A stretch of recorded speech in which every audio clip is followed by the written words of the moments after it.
सतनाम श्री वाहिगुरु साहिब जी।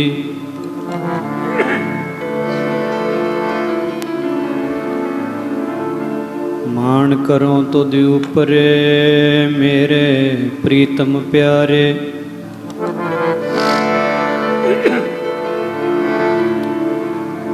मान करो तुद उपरे मेरे प्रीतम प्यारे।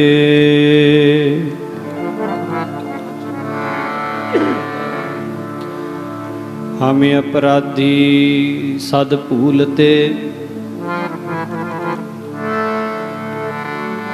हमें अपराधी सद भूलते,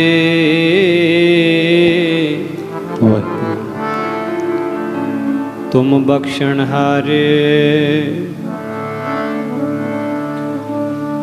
ज्यों बुलाव हैं त्यों बोल हैं स्वामी, कुदरत कवण हमारी। साध संग नानक जस गायो,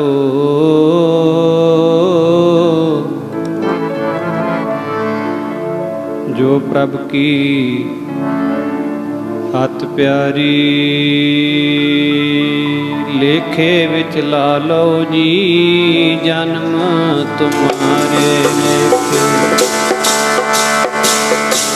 लेखे विच ला लो जी जन्म तुम्हारे लेखे, लेखे विच ला लो जी जन्म तुम्हारे लेखे, लेखे विच ला लो जी जन्म तुम्हारे ਤੁਮਾਰੇ ਲੇਖੇ ਵਿੱਚ ਲਾਲੋ ਜੀ ਜਨਮ ਤੁਮਾਰੇ ਲੇਖੇ ਲੇਖੇ ਵਿੱਚ ਲਾਲੋ ਜੀ ਜਨਮ ਤੁਮਾਰੇ ਲੇਖੇ ਲੇਖੇ ਵਿੱਚ ਲਾਲੋ ਜੀ ਜਨਮ ਤੁਮਾਰੇ ਲੇਖੇ ਲੇਖੇ ਵਿੱਚ ਲਾਲੋ ਜੀ ਜਨਮ ਤੁਮਾਰੇ ਲੇਖੇ ਲੇਖੇ ਵਿੱਚ ਲਾਲੋ ਜੀ ਜਨਮ ਤੁਮਾਰੇ ਲੇਖੇ ਲੇਖੇ ਵਿੱਚ ਲਾਲੋ ਜੀ ਜਨਮ ਤੁਮਾਰੇ ਲੇਖੇ ਵਿੱਚ ਲਾਲੋ ਜੀ ਜਨਮ ਤੁਮਾਰੇ ਲੇਖੇ ਲੇਖੇ ਵਿੱਚ ਲਾਲੋ ਜੀ ਜਨਮ ਤੁਮਾਰੇ ਲੇਖੇ ਜਨਮ ਤੁਮਾਰੇ ਲੇਖੇ ਜਨਮ ਤੁਮਾਰੇ ਲੇਖੇ ਜਨਮ ਤੁਮਾਰੇ ਲੇਖੇ ਜਨਮ ਤੁਮਾਰੇ ਲੇਖੇ ਜਨਮ ਤੁਮਾਰੇ ਜਨਮ ਤੁਮਾਰੇ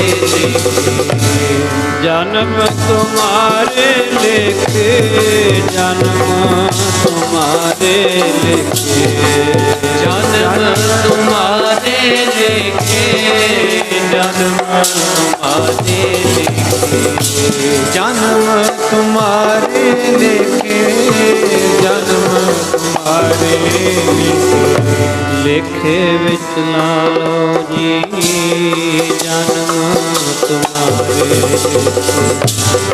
ਲੇਖੇ ਵਿੱਚ ਲਾਲੋ ਜੀ ਜਨਮ ਤੁਮਾਰੇ ਲੇਖੇ ਲੇਖੇ ਵਿੱਚ ਲਾਲੋ ਜੀ ਜਨਮ ਤੁਮਾਰੇ ਲੇਖੇ ਲੇਖੇ ਵਿੱਚ ਲਾਲੋ ਜੀ ਜਨਮ ਤੁਮਾਰੇ ਲੇਖੇ ਵਿੱਚ ਲਾਲੋ ਜੀ ਜਨਮ ਤੁਮਾਰੇ ਲੇਖੇ ਲੇਖੇ ਵਿੱਚ ਲਾਲੋ ਜੀ ਜਨਮ ਤੁਮਾਰੇ ਲੇਖੇ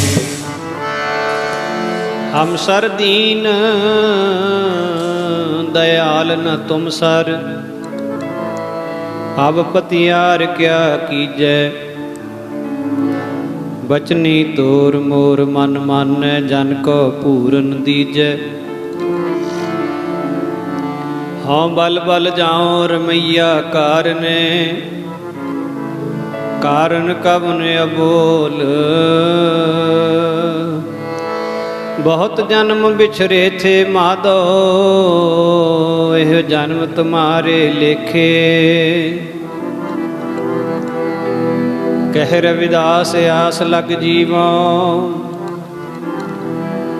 चिर पयो दर्शन देखे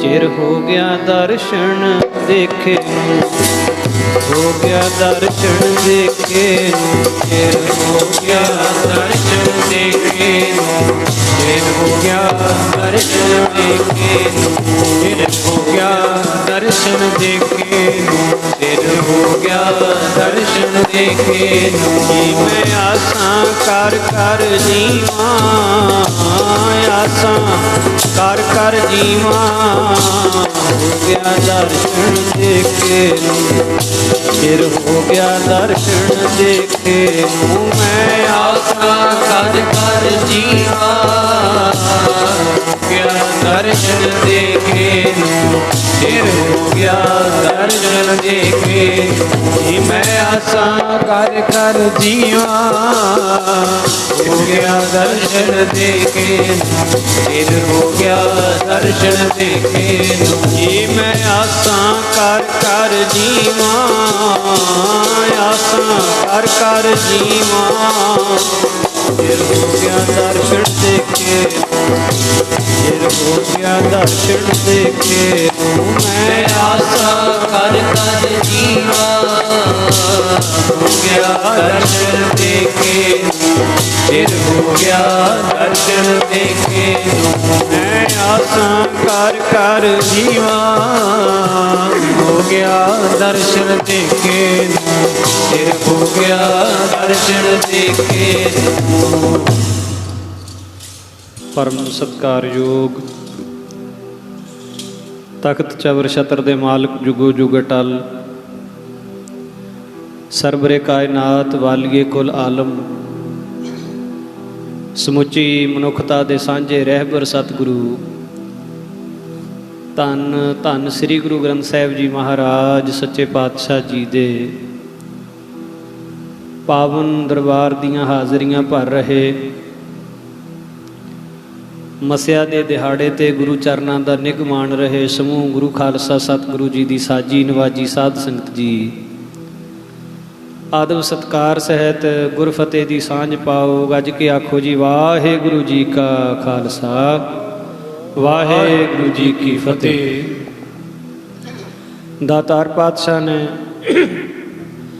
ਆਪਾਂ ਸਾਰਿਆਂ ਨੂੰ ਭਲਾ ਉਦਮ ਬਖਸ਼ਿਸ਼ ਕੀਤਾ ਹੈ।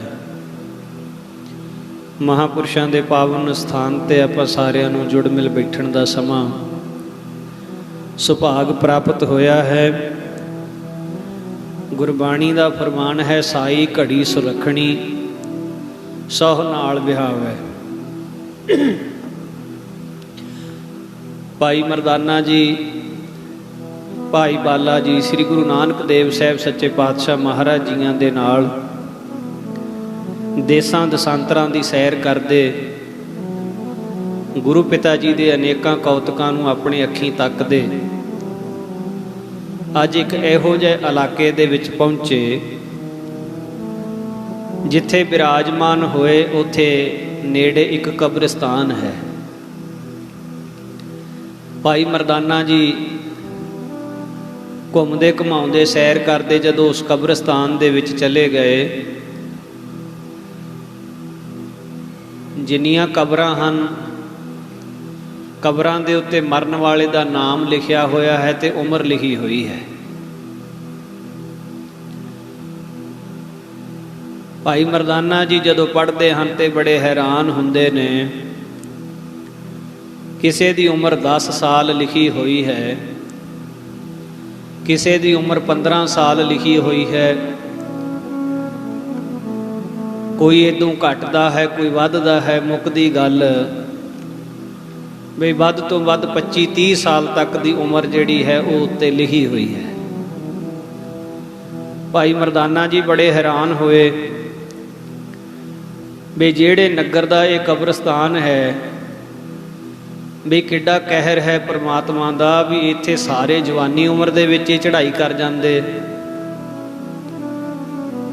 ਬੜੀ ਮਨ ਨੂੰ ਖੇਦ ਹੋਇਆ, ਦੁੱਖ ਹੋਇਆ। ਮਹਾਰਾਜ ਜੀਆਂ ਦੇ ਚਰਨਾਂ 'ਚ ਆ ਕੇ ਬੇਨਤੀ ਕਰੀ, ਪੁੱਛਿਆ ਸੱਚੇ ਪਾਤਸ਼ਾਹ ਜੀ ਆ ਮੈਂ ਹੁਣੇ ਕਬਰਸਤਾਨ ਵੱਲ ਜਾ ਕੇ ਆਇਆ ਹਾਂ, ਉੱਥੇ ਕਬਰਾਂ ਦੇ ਉੱਤੇ ਮਰਨ ਵਾਲੇ ਦਾ ਨਾਮ ਅਤੇ ਉਮਰ ਲਿਖੀ ਹੋਈ ਹੈ, ਪਰ ਹੈਰਾਨੀ ਇਸ ਗੱਲ ਦੀ ਹੈ ਕਿ ਕਿਸੇ ਦੀ ਵੀ ਉਮਰ 25-30 ਸਾਲ ਤੋਂ ਵੱਧ ਨਹੀਂ ਲਿਖੀ ਹੋਈ। ਕੀ ਜਿਸ ਨਗਰ ਦਾ ਇਹ ਕਬਰਸਤਾਨ ਹੈ ਉੱਥੇ ਸਾਰੇ ਜਵਾਨੀ ਉਮਰ ਦੇ ਵਿੱਚ ਹੀ ਚੜ੍ਹਾਈ ਕਰ ਜਾਂਦੇ ਹੋਣਗੇ?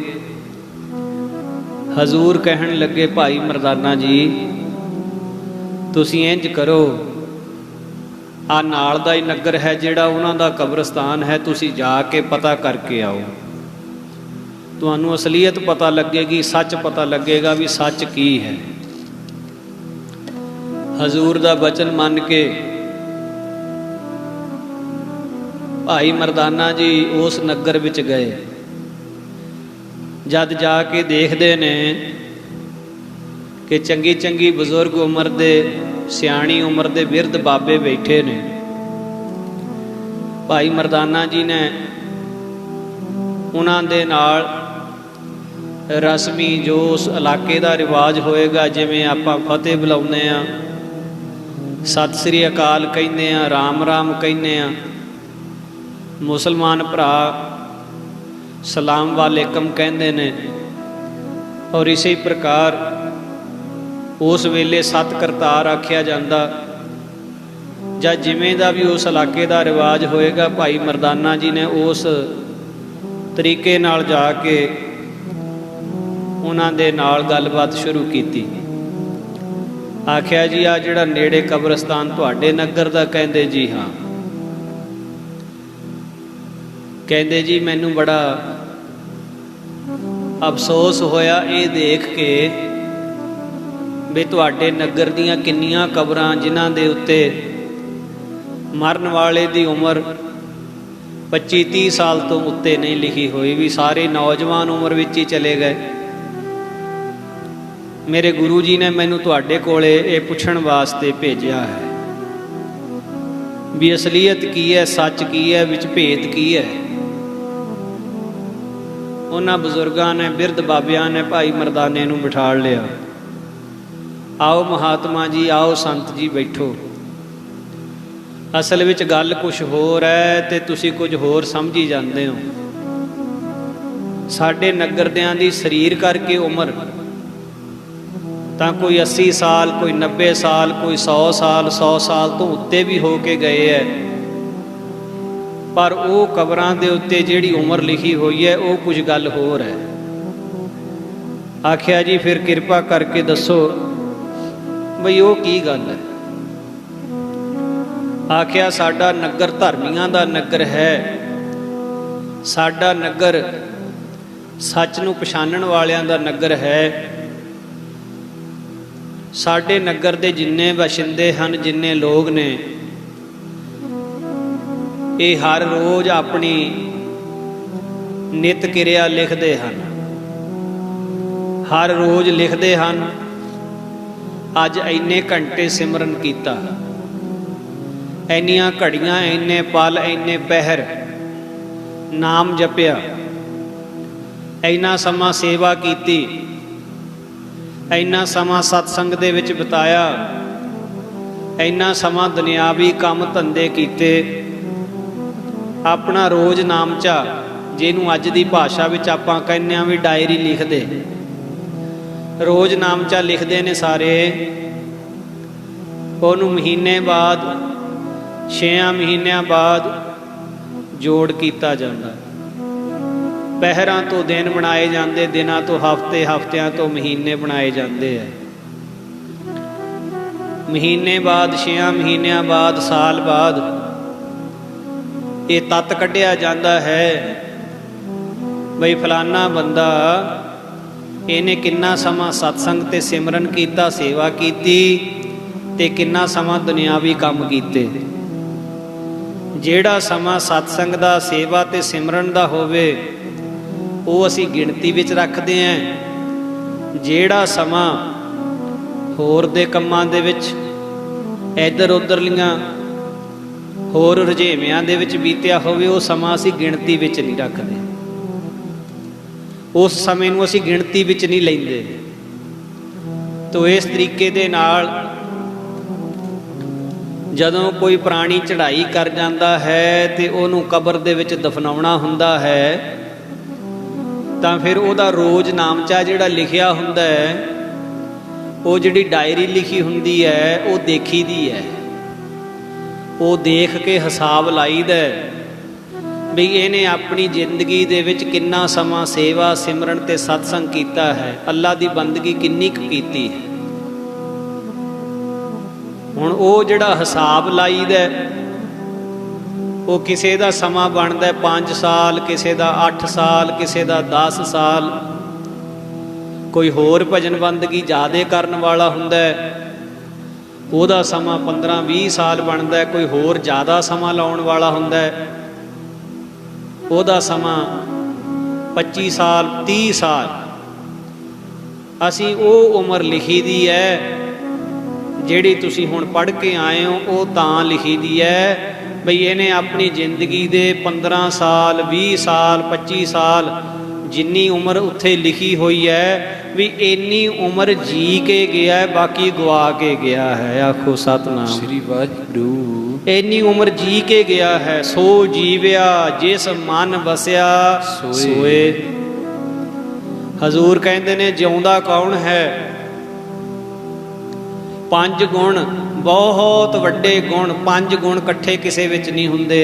ਜਿਹੜੇ ਗੁਣਾਂ ਦੀ ਗੱਲ ਗੁਰੂ ਮਹਾਰਾਜ ਨੇ ਕੀਤੀ ਹੈ, ਮਹਾਰਾਜ ਕਹਿੰਦੇ ਅਤ ਸੁੰਦਰ। ਅਤ ਸੁੰਦਰ ਉਹਨੂੰ ਕਹਿੰਦੇ ਜੀ ਤੂੰ ਗਾਹਾਂ ਕੋਈ ਸੋਹਣਾ ਹੋਵੇ ਨਾ, ਇੰਨਾ ਸੋਹਣਾ ਕੋਈ ਹੋਵੇ। ਅਤ ਸੁੰਦਰ ਕੁਲੀਨ, ਉੱਚੀ ਕੁੱਲ ਵਾਲਾ ਹੋਵੇ, ਜਿਸ ਕੁੱਲ ਨੂੰ ਦੁਨੀਆ ਮੰਨਦੀ ਹੋਵੇ। ਚਤੁਰ, ਐਵੇਂ ਸਿੱਧੜ ਜਿਹਾ ਨਾ ਹੋਵੇ, ਚਤਰ ਹੋਵੇ, ਚਲਾਕੀ ਵੀ ਆਉਂਦੀ ਹੋਵੇ, ਦੂਜੇ ਦੀ ਗੱਲ ਨੂੰ ਸਮਝ ਸਕਦਾ ਹੋਵੇ ਤੇ ਆਪਣੀ ਗੱਲ ਨੂੰ ਸਮਝਾ ਸਕਦਾ ਹੋਵੇ, ਚਤਰ ਹੋਵੇ। ਮੁੱਖ ਗਿਆਨੀ, ਗੱਲ ਚੰਗੀ ਤਰ੍ਹਾਂ ਕਰਨੀ ਜਾਣਦਾ ਹੋਵੇ, ਆਪਣੀ ਗੱਲ ਨੂੰ ਸਿੱਧ ਕਰਨ ਵਾਸਤੇ ਅਨੇਕਾਂ ਤਰ੍ਹਾਂ ਦੇ ਪ੍ਰਮਾਣ ਦੇਣੇ ਜਾਣਦਾ ਹੋਵੇ। ਪੰਜਵਾਂ ਗੁਣ ਹੈ ਧਨਵੰਤ, ਪੈਸੇ ਵਾਲਾ ਹੋਵੇ, ਕੰਗਾਲ ਨਾ ਹੋਵੇ। ਪਹਿਲੇ ਗੁਣ ਅਤ ਸੁੰਦਰ, ਅਤ ਦਾ ਸੋਹਣਾ। ਕੋਈ ਅਤ ਦਾ ਸੋਹਣਾ ਵੀ ਹੋਵੇ ਪਰ ਜੇ ਪੈਸੇ ਪੱਖੋਂ ਗਰੀਬ ਹੋਵੇ, ਦੁਨੀਆ ਤਾਂ ਵੀ ਉਹਦੀ ਕਦਰ ਨਹੀਂ ਕਰਦੀ। ਉੱਚੀ ਕੁੱਲ ਵਿੱਚ ਪੈਦਾ ਹੋਇਆ ਹੋਵੇ, ਪੈਸੇ ਵਾਲਾ ਨਾ ਹੋਵੇ, ਦੁਨੀਆ ਤਦ ਵੀ ਉਹਦੀ ਕਦਰ ਨਹੀਂ ਕਰਦੀ। ਚਤਰ ਵੀ ਹੋਵੇ, ਮਾਇਆ ਨਾ ਹੋਵੇ, ਧਨਵਾਨ ਨਾ ਹੋਵੇ, ਦੁਨੀਆ ਤਦ ਵੀ ਉਹਦੀ ਕਦਰ ਨਹੀਂ ਕਰਦੀ।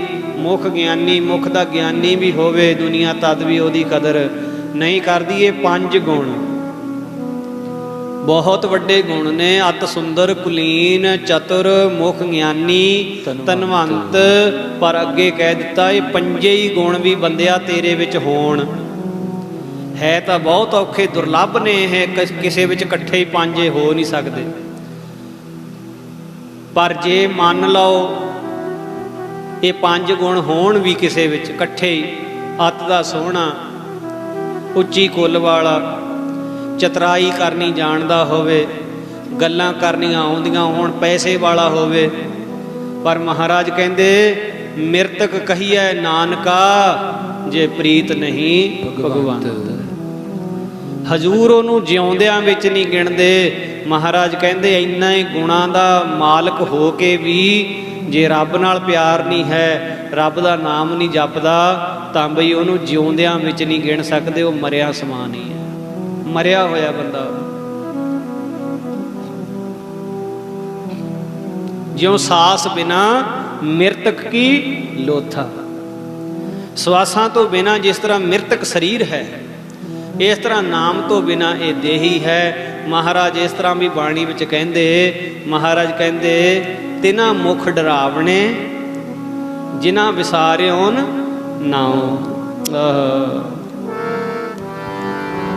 ਬਿਨਾ ਨਾਮ ਤੋਂ ਡਰਾਉਣਾ ਤੇਰਾ ਮੁਖੜਾ, ਬਿਨਾ ਨਾਮ ਤੋਂ ਡਰਾਉਣਾ ਤੇਰਾ ਮੁਖੜਾ, ਬਿਨਾ ਨਾਮ ਤੋਂ ਡਰਾਉਣਾ ਤੇਰਾ ਮੁਖੜਾ, ਬਿਨਾ ਨਾਮ ਤੋਂ ਡਰਾਉਣਾ ਤੇਰਾ ਮੁਖੜਾ, ਬਿਨਾ ਨਾਮ ਤੋਂ ਡਰਾਉਣਾ,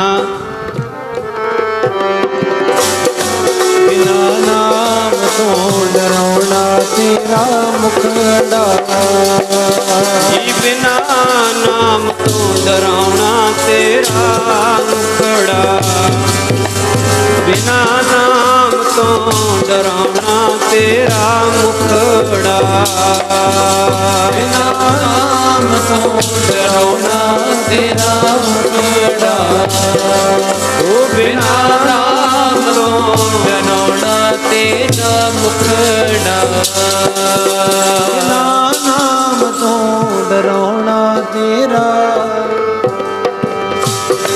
ਬਿਨਾ ਨਾਮ ਤੋਂ ਡਰਾਉਣਾ ਤੇਰਾ ਮੁਖੜਾ,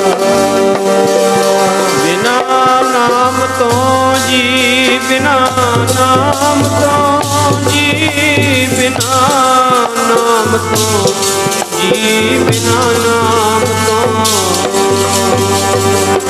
ਨਾਮ ਤੋਂ ਜੀ, ਬਿਨਾ ਨਾਮ ਤੋਂ ਜੀ, ਬਿਨਾ ਨਾਮ ਤੋਂ ਜੀ, ਬਿਨਾ ਨਾਮ ਤੋਂ ਜੀ, ਬਿਨਾ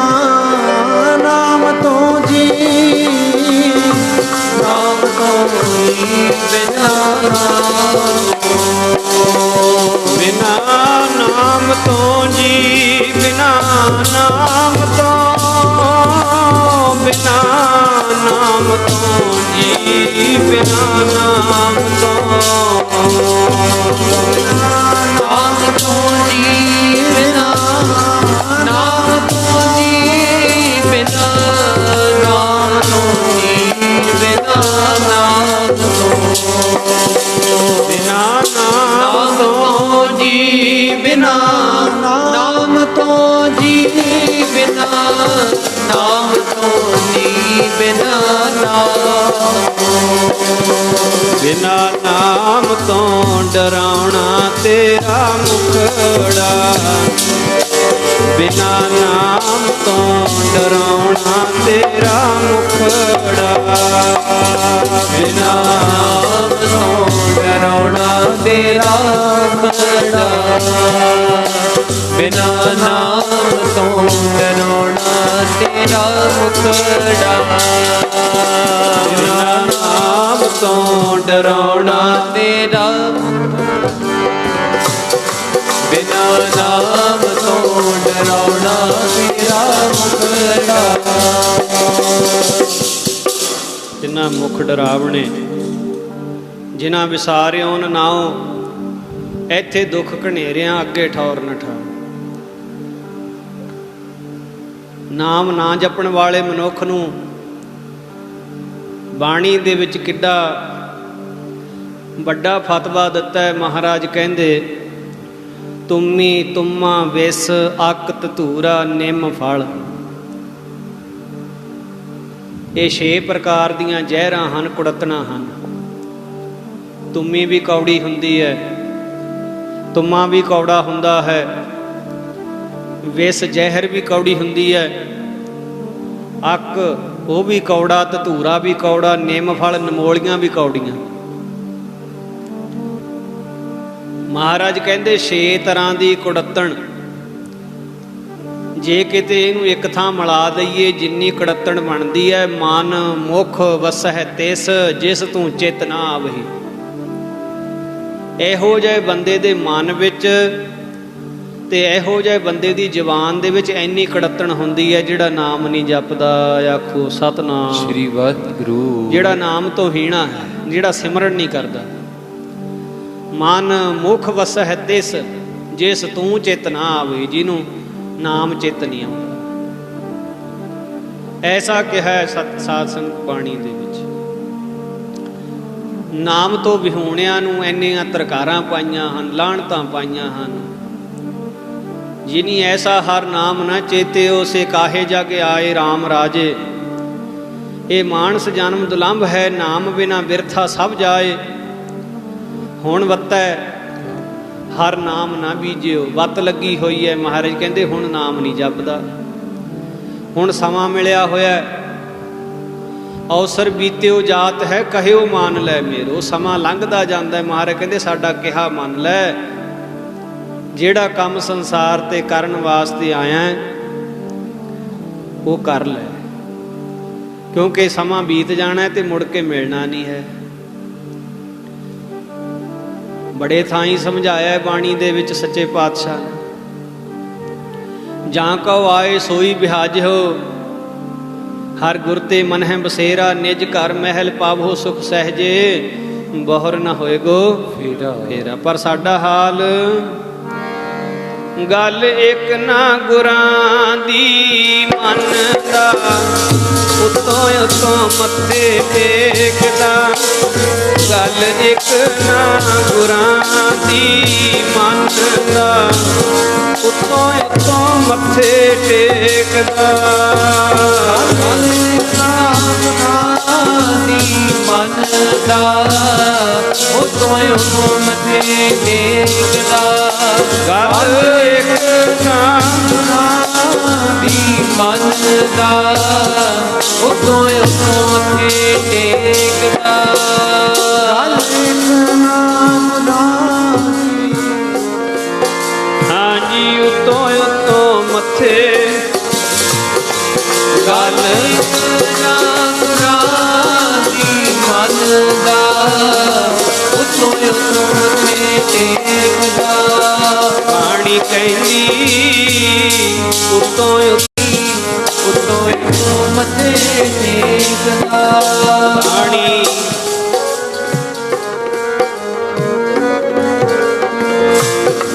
ਬਾਣੀ ਕੇ ਜੀ ਉਤੋਂ ਮੱਥੇ ਟੇਕਦਾ ਇੱਕ ਨਾ ਗੁਰਾਂ ਦੀ ਮੰਨਦਾ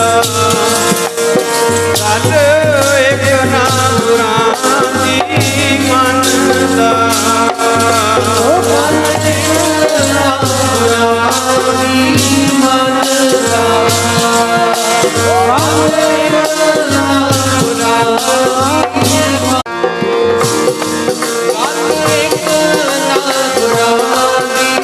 ਮੰਨਦਾ ਬਈ ਗੱਲ ਇੱਕ ਨਾ ਗੁਰਾਂ ਦੀ ਮੰਨਦਾ ਉਤੋਂ ਉਤੋਂ ਮੱਥੇ ਟੇਕਦਾ ਗੱਲ ਇੱਕ ਨਾ ਗੁਰਾਂ ਦੀ ਮੰਨਦਾ ਉਤੋਂ ਉਤੋਂ ਮੱਥੇ ਟੇਕਦਾ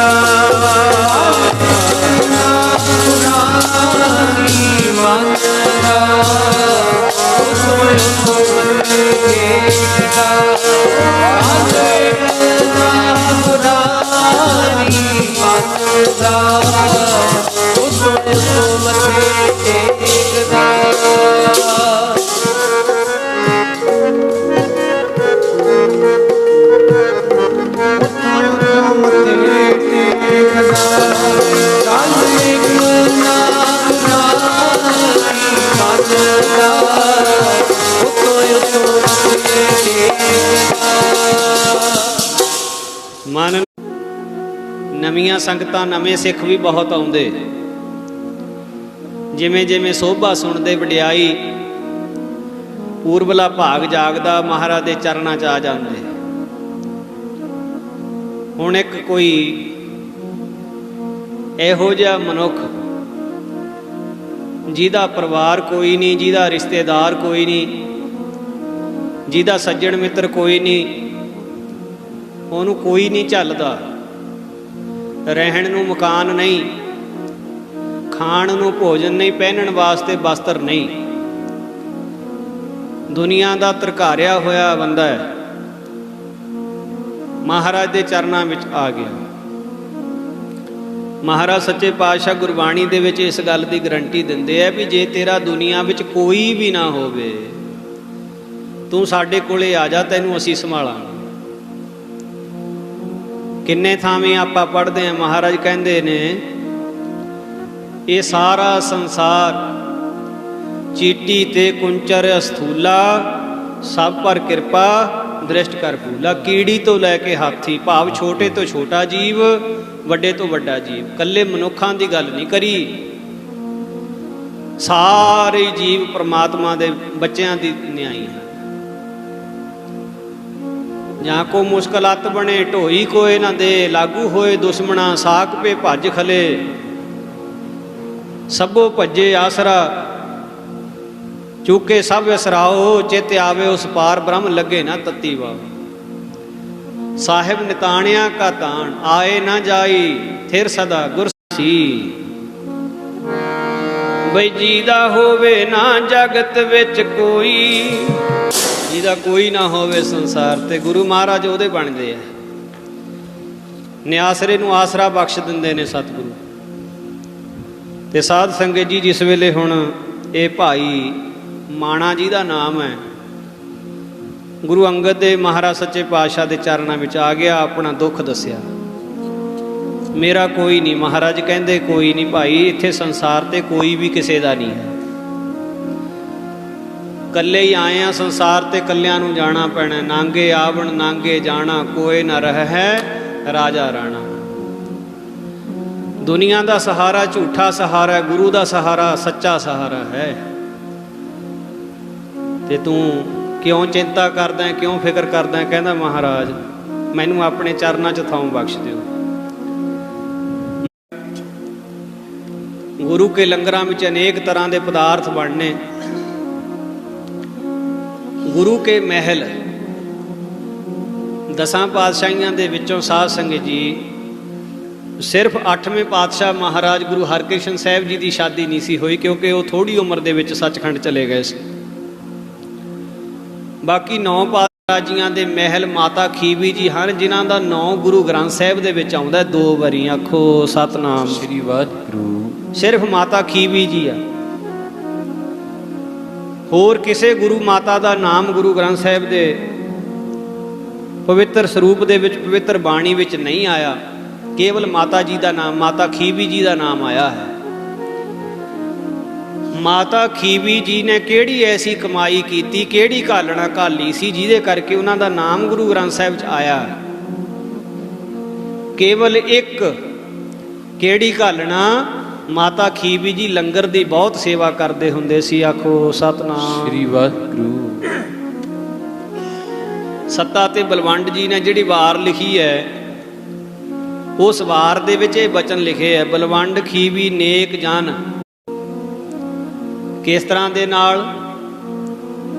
ਹੁਣ ਇਹਨੇ ਲੰਗਰ ਛਕ ਲੈਣਾ, ਰੱਜ ਕੇ ਖੀਰ ਖਾ ਲੈਣੀ, ਇਹ ਸੌਂ ਜਾਣਾ ਜਾ ਕੇ।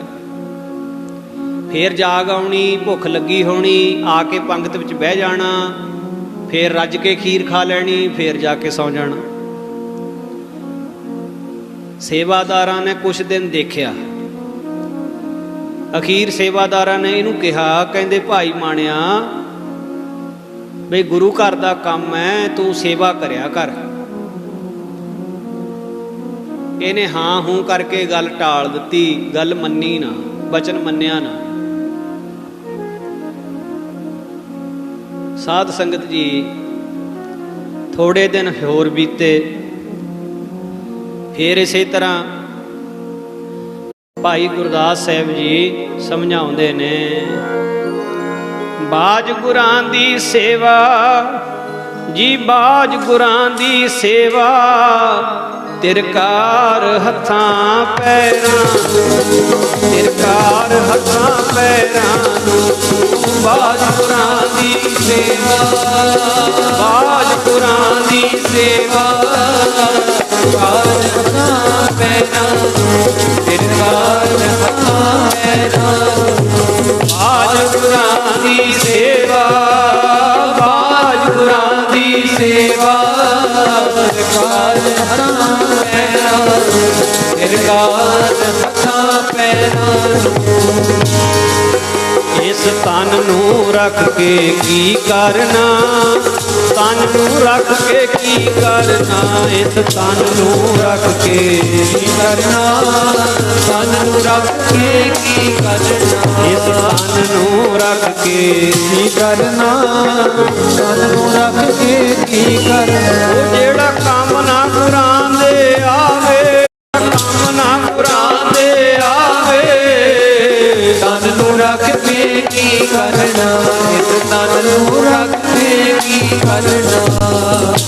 ਜਿਹੜਾ ਸਰੀਰ ਗੁਰੂ ਦੀ ਸੇਵਾ ਦੇ ਲੇਖੇ ਨਹੀਂ ਲੱਗਿਆ, ਉਹ ਸਰੀਰ ਕਿਸ ਕੰਮ ਦਾ?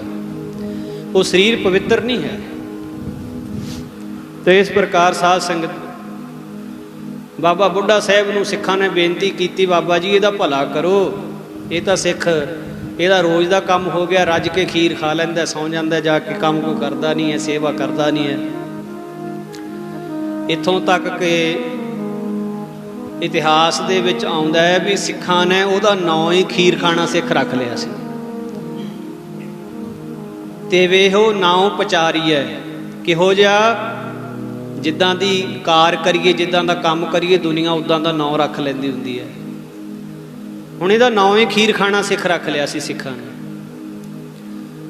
ਰੱਜ ਕੇ ਖਾ ਕੇ ਸੌਂ ਜਾ ਕਰੇ। ਬਾਬਾ ਬੁੱਢਾ ਸਾਹਿਬ ਜੀ ਨੇ ਇਹਨੂੰ ਸੱਦਿਆ ਕੋਲ, ਬਾਬਾ ਜੀ ਦਾ ਇਹਨੇ ਸਤਿਕਾਰ ਆਦਮ ਕਰਿਆ। ਬਾਬਾ ਜੀ ਕਹਿੰਦੇ, ਗੁਰਸਿੱਖਾ, ਇਹ ਮਾਨਸ ਦੇ ਹੀ ਬੜੀ ਕੀਮਤੀ ਹੈ, ਇਹ ਸਮਾਂ ਤੇ ਸਵਾਸ ਬੜੇ ਕੀਮਤੀ ਹੈ। ਇੱਕ ਵਾਰੀ ਸਮਾਂ ਲੰਘ ਜੇ ਮੁੜਦਾ ਨਹੀਂ ਕਦੇ। ਕਹਿੰਦਾ, ਬਾਬਾ ਜੀ ਇਹ ਤਾਂ ਗੱਲਾਂ ਮੈਨੂੰ ਸਾਰੀਆਂ ਪਤਾ ਹੈ। ਕਹਿੰਦੇ, ਫਿਰ ਮੰਨਦਾ ਨਹੀਂ ਹੈ ਤੂੰ? ਕਹਿੰਦਾ, ਮੈਂ ਸਮਝਿਆ ਨਹੀਂ। ਕਹਿੰਦੇ, ਸੇਵਾ ਨਹੀਂ ਕਰਦਾ ਭਾਈ ਤੂੰ? ਕਹਿੰਦਾ, ਮੈਂ ਤਾਂ ਬਥੇਰੀ ਕਰਦਾ, ਤੁਹਾਨੂੰ ਹੀ ਨਹੀਂ ਦਿਸਦਾ। ਜਿਉ ਨਿਗੁਰਾ ਬਹੁ ਬਾਤਾਂ ਜਾਣਿਓ, ਹਰ ਦਰਗੇ ਹੈ ਭ੍ਰਸ਼ਟੀ। ਬਹੁਤ ਗੱਲਾਂ ਕਰਨੀਆਂ ਆਉਂਦੀਆਂ ਹੁੰਦੀਆਂ ਇਹੋ ਜਿਹੇ ਲੋਕਾਂ ਨੂੰ। ਆਖੋ ਸਤਨਾਮ ਸ੍ਰੀ ਵਾਹਿਗੁਰੂ। ਮੈਂ ਤਾਂ ਬਥੇਰੀ ਕਰਦਾ, ਤੁਹਾਨੂੰ ਨਹੀਂ ਦੀਦਾ। ਕਹਿੰਦੇ ਗੁਰਸਿੱਖਾ, ਧੋਖਾ ਕਿਹਦੇ ਨਾਲ ਕਰਦਾ? ਗੁਰੂ ਘਰ ਨਾਲ ਕੋਈ ਧੋਖਾ ਨਹੀਂ ਕਰ ਸਕਦਾ, ਗੁਰੂ ਨੂੰ ਕੋਈ ਧੋਖਾ ਨਹੀਂ ਦੇ ਸਕਦਾ। ਧੋਖਾ ਤੂੰ ਆਪਣੇ ਆਪ ਨੂੰ ਦੇ ਰਿਹਾ ਹੈ। ਸਾਡਾ ਤੈਨੂੰ ਕਹਿਣ ਦਾ ਮਤਲਬ ਸਿਰਫ ਇੰਨਾ ਵੀ ਆਪਣਾ ਨੁਕਸਾਨ ਨਾ ਕਰਾ। ਜੇ ਤੈਂ ਘਰ-ਬਾਰ ਛੱਡਿਆ, ਇੱਥੇ ਆਇਆ ਹੈ, ਆਪਣਾ ਸਮਾਂ ਲਾ ਰਿਹਾ, ਜ਼ਿੰਦਗੀ ਸਫਲ ਕਰਕੇ ਜਾ।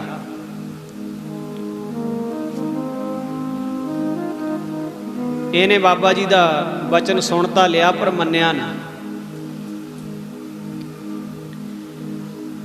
ਹੁਣ ਇੱਕ ਦਿਨ ਗੁਰੂ ਅੰਗਦ ਦੇਵ ਜੀ ਮਹਾਰਾਜ ਦੇ ਹਜ਼ੂਰ ਇਹਦੀ ਸ਼ਿਕਾਇਤ ਚਲੀ ਗਈ। ਕਹਿੰਦੇ ਮਹਾਰਾਜ ਐਦਾਂ ਐਦਾਂ ਗੱਲ ਕਰਕੇ ਸਿੱਖ ਹੈ ਉਹ ਸੇਵਾ ਨਹੀਂ ਕਰਦਾ। ਮਹਾਰਾਜ ਨੇ ਸੱਦ ਲਿਆ ਕੋਲੇ। ਹਜ਼ੂਰ ਮਹਾਰਾਜ ਕਹਿੰਦੇ ਭਾਈ ਮਾਣਿਆ, ਅਸੀਂ ਤੈਨੂੰ ਪਹਿਲਾਂ ਹੀ ਕਿਹਾ ਸੀ ਬਈ ਜੀਵਨ ਸਫਲ ਤਾਂ ਹੋਣਾ ਜੇ ਸੇਵਾ ਕਰੀਏ, ਗੁਰੂ ਘਰ ਵਿੱਚ ਰਹੀਏ, ਪ੍ਰਸ਼ਾਦਾ ਛਕੀਏ, ਪਰ ਸੇਵਾ ਨਾ ਕਰੀਏ ਤਾਂ ਫਿਰ ਲੇਖਾ ਦੇਣਾ ਔਖਾ ਹੋ ਜਾਂਦਾ। ਕਹਿੰਦਾ ਮਹਾਰਾਜ ਮੈਂ ਸੇਵਾ ਤਾਂ ਬਥੇਰੀ ਕਰਦਾ, ਵੀ ਪਤਾ ਨਹੀਂ ਹੈ ਜਿਹੜੇ ਤੁਹਾਡੇ ਸਿੱਖ ਨੇ ਇਹ ਮੇਰੇ ਨਾਲ ਈਰਖਾ ਬਹੁਤ ਕਰਦੇ ਆ। ਇਹਨਾਂ ਨੂੰ ਮੇਰੀ ਕੀਤੀ ਹੋਈ ਸੇਵਾ ਦਿਸਦੀ ਨਹੀਂ ਹੈ, ਆਪਣੀ ਸੇਵਾ ਦਿਸੀ ਜਾਂਦੀ ਹੈ। ਮਹਾਰਾਜ ਕਹਿੰਦੇ ਨਾ ਬਈ, ਸਿੱਖ ਨਹੀਂ ਈਰਖਾ ਕਰਦੇ, ਤੇਰੇ 'ਚ ਕਮੀ ਹੈ, ਤੇਰੇ 'ਚ ਕਮੀ ਹੈ। ਕਹਿੰਦਾ ਨਾ ਮਹਾਰਾਜ, ਮੇਰੇ 'ਚ ਤਾਂ ਕਮੀ ਨਹੀਂ ਹੈ, ਇਹ ਸਿੱਖ ਮੇਰੇ ਨਾਲ ਈਰਖਾ ਕਰਦੇ ਆ, ਮੇਰੇ ਤੇ ਰੋਹਬ ਝਾੜਦੇ ਆ। ਮੈਨੂੰ ਕਦੇ ਕਹਿੰਦੇ ਆਹ ਕਰ, ਕਦੇ ਕਹਿੰਦੇ ਆਹ ਕਰ। ਮੈਂ ਅਖੀਰ ਇਹਨਾਂ ਨੂੰ ਅੱਕ ਕੇ ਇਹੀ ਕਹਿਤਾ ਵੀ ਮੈਨੂੰ ਗੁਰੂ ਮਹਾਰਾਜ ਜੋ ਕਹਿਣਗੇ ਮੈਂ ਉਹ ਕਰੂੰਗਾ, ਮੈਂ ਤੁਹਾਡਾ ਕਿਹਾ ਹੀ ਨਹੀਂ ਮੰਨਣਾ। ਮੈਂ ਇਹਨਾਂ ਨੂੰ ਇਹ ਗੱਲ ਕਹਿਤੀ ਹੈ। ਮਹਾਰਾਜ ਹੱਸ ਪਏ। ਮਹਾਰਾਜ ਕਹਿੰਦੇ ਦੇਖੋ, ਜਦੋਂ ਬੰਦੇ ਦੇ ਮਾੜੇ ਕਰਮ ਮੂਹਰੇ ਆ ਜਾਂਦੇ ਆ, ਫਿਰ ਇਹਨੂੰ ਪਤਾ ਨਹੀਂ ਲੱਗਦਾ ਵੀ ਮੈਂ ਕੀ ਕਰਨਾ ਤੇ ਕੀ ਨਹੀਂ ਕਰਨਾ। ਮਾੜੇ ਕਰਮ ਮੂਹਰੇ ਆ ਜਾਂਦੇ ਆ। ਤੈਨੂੰ ਤੇਰੇ ਵੱਡੇ ਭਾਗ ਗੁਰੂ ਦਰਬਾਰ ਵਿੱਚ ਤਾਂ ਲੈ ਆਏ ਸੀ, ਪਰ ਤੇਰੇ ਮਾੜੇ ਕਰਮਾਂ ਨੇ ਤੈਨੂੰ ਜੀਵਨ ਸਫਲ ਨਹੀਂ ਕਰਨ ਦੇਣਾ। ਕਹਿੰਦਾ ਮਹਾਰਾਜ ਗੱਲ ਤਾਂ ਸਿੱਧੀ ਜਿਹੀ ਹੈ, ਤੁਸੀਂ ਜੋ ਕਹੋਗੇ ਮੈਂ ਉਹ ਕਰੂੰਗਾ, ਮੈਂ ਇਹਨਾਂ ਦਾ ਕਹਿਣਾ ਨਹੀਂ ਮੰਨਣਾ। ਮਹਾਰਾਜ ਕਹਿਣ ਲੱਗੇ ਚੰਗਾ, ਫਿਰ ਤੈਨੂੰ ਅਸੀਂ ਜੋ ਕਹਾਂਗੇ ਉਹ ਕਰੇਗਾ? ਕਹਿੰਦਾ ਜੀ ਬਿਲਕੁਲ। ਇਹ ਕਿੱਦਾਂ ਹੋ ਸਕਦਾ ਵੀ ਤੁਸੀਂ ਕੋਈ ਵਚਨ ਕਰੋ ਤੇ ਮੈਂ ਉਹ ਮੰਨਾਂ ਨਾ? ਕਹਿੰਦੇ ਚੰਗਾ, ਫਿਰ ਸੋਚ ਲੈ ਇੱਕ ਵਾਰੀ। ਫਿਰ ਕਹਿੰਦਾ ਜੀ ਇਹਦੇ ਵਿੱਚ ਤਾਂ ਸੋਚਣ ਵਾਲੀ ਕੋਈ ਗੱਲ ਨਹੀਂ, ਤੁਸੀਂ ਜੋ ਕਹੋਗੇ ਮੈਂ ਕਰੂੰ। ਚੰਗਾ, ਫਿਰ ਏਦਾਂ ਕਰ, ਕੱਲ ਨੂੰ ਸਵੇਰੇ ਇੱਥੋਂ ਦੱਖਣ ਵਾਲੇ ਪਾਸੇ ਚਲਿਆ ਜਾਈਂ, ਜੰਗਲ ਵਿੱਚ ਜਾ ਕੇ ਲੱਕੜਾਂ ਇਕੱਠੀਆਂ ਕਰ ਲਈ, ਢੇਰ ਲਾ ਲਈ ਲੱਕੜਾਂ ਦਾ, ਤੇ ਅੱਗ ਆਪਣੇ ਕੋਲ ਲੈ ਜੀ, ਮਸ਼ਾਲ ਬਲਦੀ ਹੋਈ ਲੈ ਜੀ ਕੋਲ। ਲੱਕੜਾਂ ਦਾ ਢੇਰ ਲਾ ਕੇ ਉਹਦੇ ਉੱਤੇ ਬੈਠ ਜੀ ਆਪ, ਤੇ ਉਸ ਢੇਰ ਨੂੰ ਅੱਗ ਲਾ ਲਈ, ਵਿੱਚ ਸੜ ਕੇ ਮਰ ਜੀ। ਤੇਰੇ ਅਗਲੇ ਪਿਛਲੇ ਸਾਰੇ ਹੀ ਕਰਮ ਸਾਫ਼ ਕਰ ਦਿਆਂਗੇ, ਮਾਫ਼ ਕਰ ਦਿਆਂਗੇ। ਤੈਨੂੰ ਸੱਚਖੰਡ ਦੇ ਵਿੱਚ ਵਾਸਾ ਮਿਲ ਜੂ, ਥਾਂ ਮਿਲ ਜੂ। ਅੱਗ ਦੇ ਵਿੱਚ ਸੜ ਕੇ ਮਰ ਜਾ ਕੇ, ਜੇ ਤੈਂ ਸਾਡਾ ਹੀ ਵਚਨ ਮੰਨਣਾ, ਜਾਂ ਤੇਰਾ ਭਲਾ ਹੋ ਜੂ। ਕਬੀਰ ਕਸੌਟੀ ਰਾਮ ਕੀ, ਝੂਠਾ ਟਿਕੇ ਨਾ ਕੋਏ। ਰਾਮ ਕਸੌਟੀ ਸੋਸ ਹੈ, ਜੋ ਮਰ ਜੀਵਾ ਹੋਏ ਹੋਏ। ਔਖੇ ਇਮਤਿਹਾਨ ਲਾਇਕ ਸਟੂਡੈਂਟ ਪਾਸ ਕਰਿਆ ਕਰਦੇ ਆ, ਨਲਾਇਕਾਂ ਤੋਂ ਔਖੇ ਇਮਤਿਹਾਨ ਪਾਸ ਨਹੀਂ ਹੋਇਆ ਕਰਦੇ, ਫੇਲ ਹੋ ਜਾਂਦੇ ਆ। ਪਰਚਾ ਪੈ ਗਿਆ ਵੱਡਾ। ਹੁਣ ਵਚਨ ਕਰ ਬੈਠਾ ਜੀ, ਤੁਹਾਡਾ ਵਚਨ ਮੰਨੂਗਾ ਮੈਂ, ਪਰ ਹੁਣ ਸਾਰੀ ਰਾਤ ਸੋਚਦਾ ਰਿਹਾ, ਮੈਂ ਚੰਗਾ ਇੱਥੇ ਗੁਰੂ ਘਰ ਵਿੱਚ ਆਇਆ, ਮਹਾਰਾਜ ਤਾਂ ਮੈਨੂੰ ਸਾੜ ਕੇ ਮਾਰ ਦੇਣਾ ਚਾਹੁੰਦੇ ਆ। ਮੈਂ ਤਾਂ ਸਮਝਦਾ ਸੀ ਇਕੱਲੇ ਸਿੱਖ ਮੇਰੇ ਨਾਲ ਈਰਖਾ ਕਰਦੇ, ਤਾਂ ਮਹਾਰਾਜ ਵੀ ਮੇਰੇ ਨਾਲ ਈਰਖਾ ਕਰਦੇ ਲੱਗਦੇ ਆ। ਐਦਾਂ ਵੀ ਕੋਈ ਆਪਣੇ ਸਿੱਖ ਨੂੰ ਕਹਿੰਦਾ ਹੁੰਦਾ ਵੀ ਸੜ ਕੇ ਮਰ ਜਾ? ਐਦਾਂ ਦੀਆਂ ਗਿਣਤੀਆਂ ਗਿਣੀ ਜਾਂਦਾ। ਸਾਰੀ ਰਾਤ ਸਵੇਰ ਹੋ ਗਈ, ਮਹਾਰਾਜ ਨੇ ਸੱਦਿਆ, ਸਿੱਖਾ ਗਿਆ ਨਹੀਂ, ਬਸ ਮਹਾਰਾਜ ਚੱਲਿਆ ਮੈਂ। ਹੁਣ ਇਹ ਵੀ ਨਾ ਕਹਿ ਸਕੇ ਵੀ ਮੈਂ ਨਹੀਂ ਜਾਣਾ।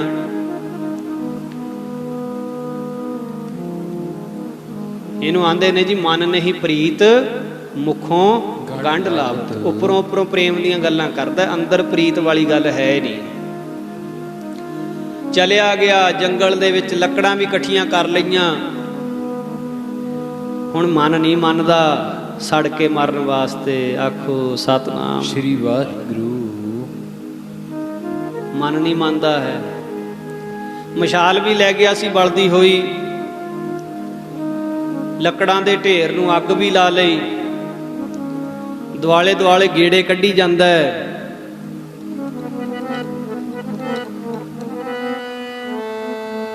ਜੀ ਜੀ ਨੀ ਜਾਣ ਨੂੰ ਕਰਦਾ ਰੰਗਲੀ ਦੁਨੀਆ ਤੋਂ, ਜੀ ਨੀ ਜਾਣ ਨੂੰ ਕਰਦਾ ਰੰਗਲੀ ਦੁਨੀਆ ਤੋਂ, ਜੀ ਜਾਣ ਨੂੰ ਕਰਦਾ ਰੰਗਲੀ ਦੁਨੀਆ ਤੋਂ, ਜੀ ਜਾਣ ਨੂੰ ਕਰਦਾ ਰੰਗਲੀ ਦੁਨੀਆ ਤੋਂ।